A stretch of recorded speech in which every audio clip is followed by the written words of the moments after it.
New York city বিস্ময় আর সীমাহীন সম্ভাবনার শহর। এই শহরেই মঙ্গলবার লেখা হলো নতুন ইতিহাস। যুক্তরাষ্ট্রের সবচেয়ে বড় শহরটি প্রথমবারের মতো বেছে নিয়েছে একজন মুসলিম মেয়রকে, জোহরান মামদানি।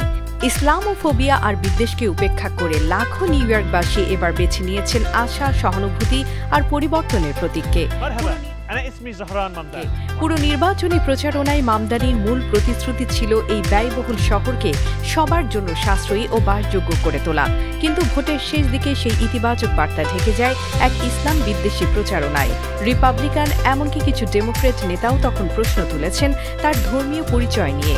রাজ্যের সাবেক গভর্নর অ্যান্ড্রু কুওমো পর্যন্ত ইঙ্গিত দেন মামদানি নির্বাচিত হলে শহরে ইসলামিক উগ্রবাদ বাড়তে পারে। কিন্তু মামদানি পিছু হটেননি, বরং নিজের মুসলিম পরিচয়কেই তুলে ধরেছেন সাহস ও মানবতার উদাহরণ হিসেবে। 9/11-এর পর যুক্তরাষ্ট্রের মুসলিম বিদ্বেষ চরমে পৌঁছেছিল। তখন কিশোর মামদানি নিজেও ছিলেন বৈষম্যের শিকার। একবার বিমানবন্দরে তাকে জিজ্ঞেস করা হয়েছিল তিনি কি নিউ ইয়র্কে হামলার পরিকল্পনা করছেন। সব অপপ্রচার আর ঘৃণাকে উপেক্ষা করে মঙ্গলবার নিউ ইয়র্কবাসী তাদের ভোটে জানিয়েছে স্পষ্ট বার্তা, ঘৃণার চেয়ে বড় হল মানবতা। হার্ভার্ডের গবেষক ও লেখক ওমর আজিজ বলেন, গল্পটা বদলে গেছে। এখন মানুষ মুসলমানদের দোষারোপ নয়, বরং নিজেদের ভেতরে প্রশ্ন খুঁজছে।